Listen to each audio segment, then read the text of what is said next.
मोठ्या प्रमाणात आपल्या सर्वांना माहिती आहे की गेली 5-6 दिवस संपूर्ण राज्यामध्ये खूप मोठ्या प्रमाणामध्ये पाऊस पडत आहे।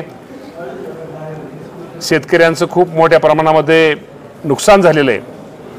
संपूर्ण राज्याचा जर आपण विचार करायचा झाला तर राज्यामध्ये साधारणतः प्राथमिक अंदाजानुसार 20,12,000 एकराचे शेती पिकाचं नुकसान झालेलं आहे।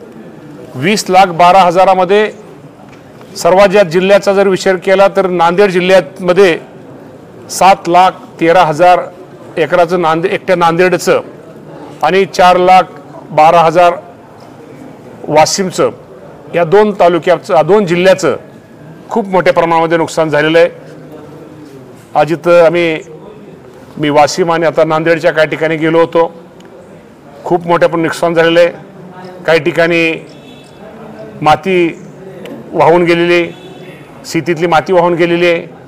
काही ठिकाणी जनावर वाहून गेलेले आहेत, काही घरामध्ये पाणी शिरलेलं आहे, काही घरांची पडझड झालेली आहे। या सर्व नुकसानीचं जे या अतिवृष्टीमुळे नुकसान झाले त्या सर्वांचं पंचनामे सुरू केले आहेत।